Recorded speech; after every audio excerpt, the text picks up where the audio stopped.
Yeah, hi. Do you want to move on to the next slide? So, hopefully you will all be aware that you will have had that the base fees announcements came out on Friday with a number of other things. Just to make it clear, and I will be sharing this in the I'll share the link in the chat.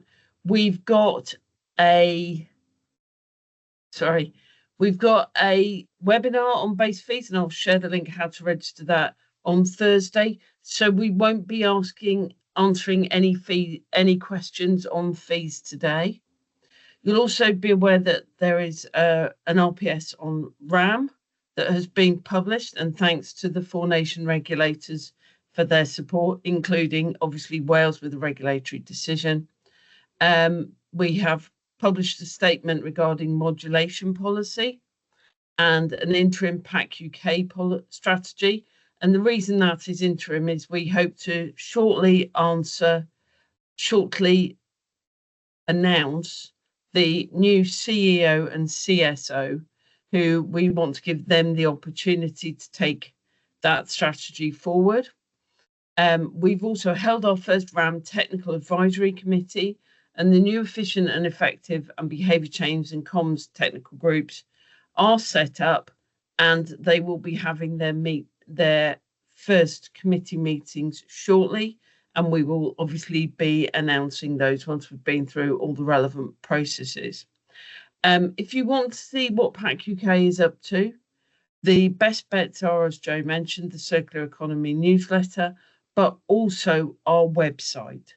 So the PackUK website is where you can find lots of this information. So I am now going to hand over to my colleague Martina, who's going to run you through the next set of slides.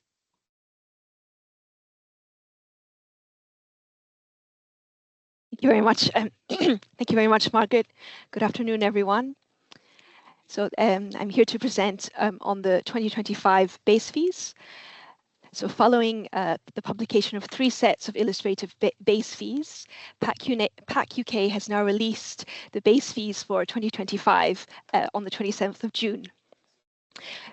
We've calculated the cost per tonne for each packaging category by taking the local authority cost of managing the packaging waste category, estimated by DEFRA, and subtracting from this any revenue gained from the sales of recycled materials. And then adding on to this additional PackUK communication and administration costs, as well as an additional bad debt fee to make provisions for invoices which PackUK may be unable to collect despite all reasonable efforts. We divided this cost numerator by the total weight of liable household packaging placed on the market. The 2025 base fees specifically use the final model scenario for the 2025-26 total local authority disposal costs, as well as packaging tonnage data submitted on the Report Packaging Data online portal for the full 2024 year as of the 9th of June. We've also applied some adjustments to account for producers that have not yet reported, which I will cover in subsequent slides. Next slide, please.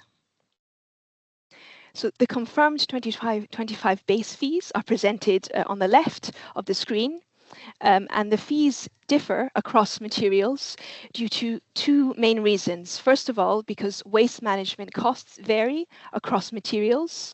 This is due to the proportions of materials in the recycling and residual streams varying across different materials. Denser materials also have lower collection costs in curbside dry recycling.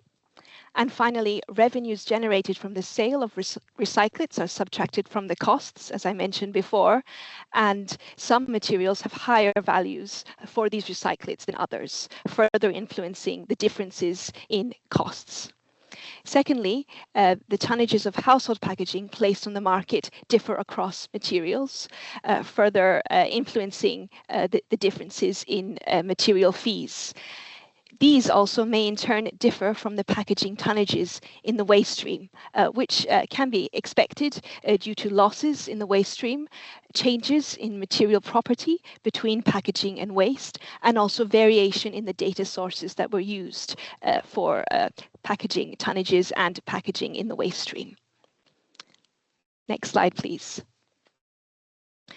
So when we compare the fees with our past releases, the 2025 base fees all fall within the ranges of previously published base fees. And generally, the base fees have fallen since our December publication, ranging from an 8% reduction for other packaging to a 39% reduction in fees for aluminium. The exception to this is fiber-based composites, which have increased by 1%. Next slide, please. So why have fees mostly reduced since December? So first of all, this can be explained by a 13% increase in the overall tonnages placed on the market, recorded in the RPD database. Secondly, there have been changes to the way we've estimated missing tonnages from late reporters, which I'll cover later. We've also reduced the bad debt provision fee from 6 to 4%, in line with, or in order to more closely align with other DEFRA group charging schemes that have similar customer bases. There's also been changes to the methodology to calculate total LA disposal costs following extensive stakeholder feedback, including more than 200 responses from local authorities to their local authority indicative payments that we sent them in November. We've also ran 7 material-specific roundtables with industry in December 2024, and followed this up with further feedback sessions with trade associations in April 2025. And finally, the June fees use a fully quality assured version of the model to estimate LA disposal costs, which has included a review from the government's actuary department. Key examples of changes that have impacted the total LA costs include changes in the bulk density value used, specifically the value used for aluminium that has been adjusted to consider the variation of density of different material subcategories within aluminium, which has reduced the costs calculated for aluminium. We've also replaced the material price source used in income calculations to allow us to distinguish between the prices of glass from MRFs and reprocessors, which has impacted all materials, especially glass, which has seen a decrease in the total estimated costs. And finally, adjustments made throughout the quality assurance process has led to a decrease in the gross disposal facility costs applied across all materials. Next slide, please. A key change that we've made in our fee calculation since December is in how we've adjusted RPD data to account for missing tonnages from producers that have not yet reported. As a result of data checks by regulators, we've made the following adjustments for 4 specific types of missing producers. First of all, producers that have not yet reported in 2024, but were fully compliant in 2023. For these types of producers, we've adjusted RPD data upwards to account for expected increases in tonnages as more producers make submissions into the RPD. And we did this based on comparing the total tonnages reported in 2023 with those reported in 2024. For suspected free rider producers in England, we multiplied the number of estimated free riders provided by the Environment Agency by the average UK reported tonnes per producer that was reported on the RPD, which we rescaled to account for the fact that late producers usually submit lower tonnages than the average producer. For suspected free riders in Northern Ireland, Scotland and Wales, we multiplied their respective number of estimated free riders provided by the different environmental regulators by the average UK reported tonnes per producers, scaled down to account for the fact that these nations usually submitted lower tonnages than average. Or these nations' producers usually submitted lower tonnages than average. And finally, for producers who've only submitted for half of 2024, we scaled up their tonnages by comparing the total tonnages across the two halves of the year. Next slide, please. So in terms of our next steps, we will be sharing further details on how fees will be used to invoice producers in October shortly. Producers have an obligation to continue reporting their packaging data through the RPD online portal. And if you're a large producer, you should report your data for the 1st of January to the 31st of June 2025 by the 1st of October 2025. A regulatory position statement has been issued, providing flexibility for recyclability reporting, and this will be covered later in today's forum. PackUK will then use this data to calculate and release base fees for 2026-2027. And from year 2 of EPR, fees will be modulated to drive a shift to more environmentally sustainable packaging design using recyclability as the indicator. And the types of packaging that will be subject to higher or lower modulated fees will be based on recyclability assessments in line with a recyclability assessment methodology. PackUK has shared a modulation policy statement, and this will be covered in much more detail in the next slides. Finally, please register to attend our technical webinar on Thursday from 11 to 12, where we will be able to address any questions relating to the fees then. Thank you very much. I'll hand over to Ben next, I think. I think it's me then, Ben, actually, Martina.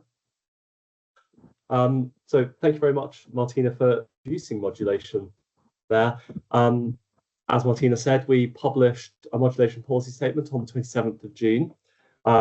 Modulation applies from the second year of the scheme, so that's invoices sent next year will be the first modulated invoices. And the statement we published covers 3 years, so that's financial years 2026, 27, 27, 28, and 28, 29.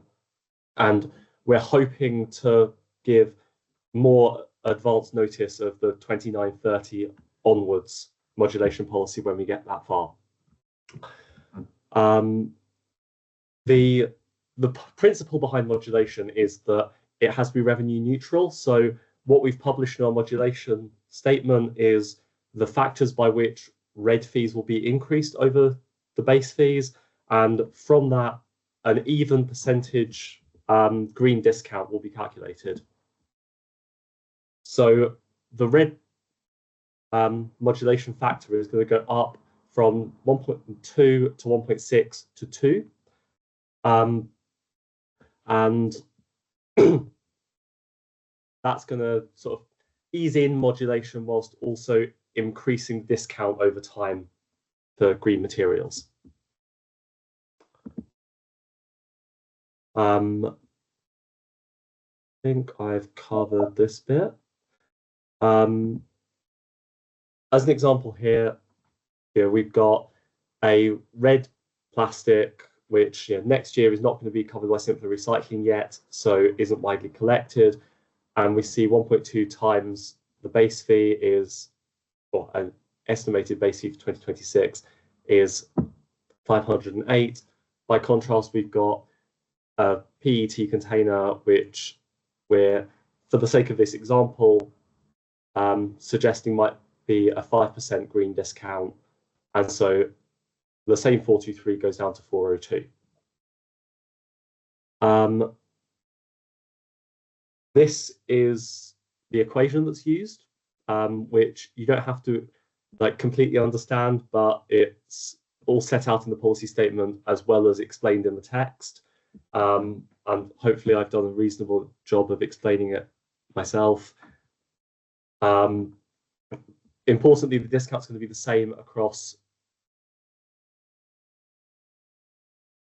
Have my slides not been advancing?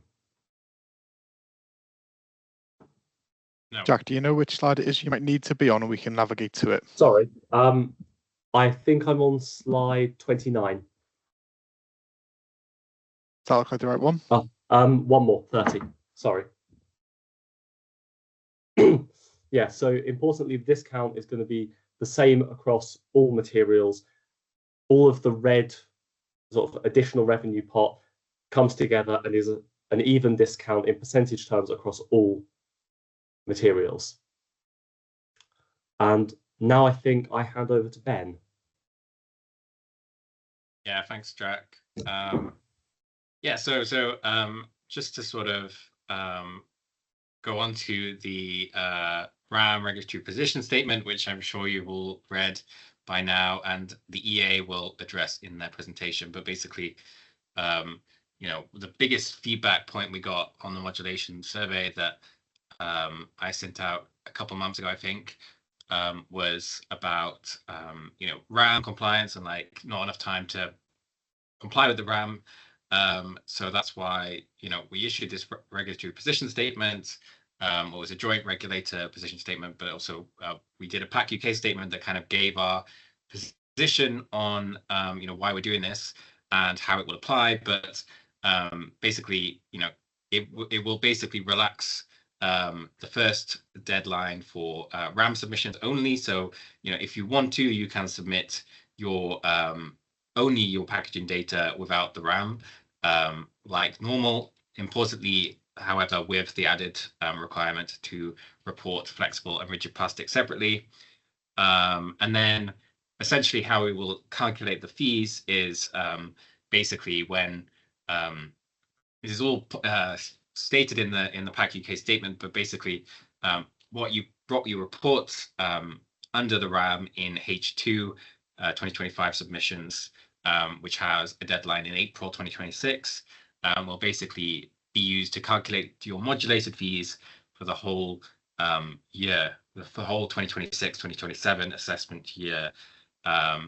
So yeah, and it's done by packaging material category. So, you know, for example, if you you know, the recyclability of the paper you report in H2 will determine the kind of recyclability of how your fees are calculated for the full year.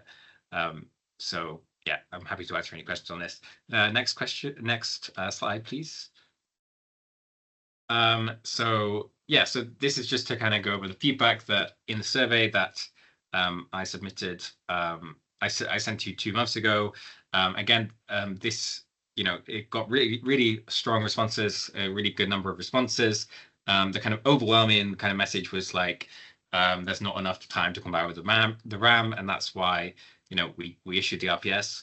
And yeah, so that's what we prioritized. You also said that the RAM fee methodology was hard to understand. You know, we totally understand this. That's why we added, we wrote a kind of comprehensive annex in the modulation policy statement that you can find on gov.uk, which kind of sets out in detail how green fees will be calculated with a kind of representative simplified example of how they would be. And yeah, just to kind of confirm, it's equal across packaging categories to kind of make it simple. So the next slide, please. So yeah, you also expressed concerns about medical packaging, and you know, to resolve this, we had added a kind of prominent section in the modulation policy statement as well that clarified how medical packaging will be treated, and that it will not be penalized under modulation if it has to comply with regulatory requirements, which is obviously in the SI and really important. You also wanted greater certainty on future fees and policy, which is why we published the 3 years of modulation policy in advance. And you know, we'll aim to kind of publish the next modulation policy statement before kind of 3 years time, before this time in 3 years for invoices from 2029, to kind of improve clarity on what you will be charged in future and how the policy will operate in future. Can I have the next slide, please? So yeah, in summary on modulation, so the policy has been set and for the first 3 years, and was published on the 27th of June. Hopefully you've all been able to see that and read that. This gives producers certainty on the penalties they should expect to pay for unrecycled materials, but also you know, the discounts on their PEPR fees you can expect to, if you produce recyclable materials. And importantly, just to emphasize, this isn't supposed to cost more to you. It's purely cost neutral overall. It's just to kind of incentivize recyclable materials on the market. So if you are producing recyclable materials, you should expect to pay less than normal base fees. And again, the kind of penalty factor for unrecyclable red rated materials increases over 3 years. This kind of gives producers time to switch to recyclable alternatives and kind of eases the industry into this modulation policy. And again, just on medical packaging, if you are compelled by regulatory requirements to use red RAM rated packaging, you should report this as amber medical under your reporting, and you will be charged the amber base fee as normal. And finally, going forward after the 3 years are passed, so from assessment year 2029, 2030, which feels like a long time away, but I'm sure it won't. So yeah, we'll look at adding other sustainability factors as outlined in the legislation that kind of go beyond recyclability, and we're kind of starting to look at this now.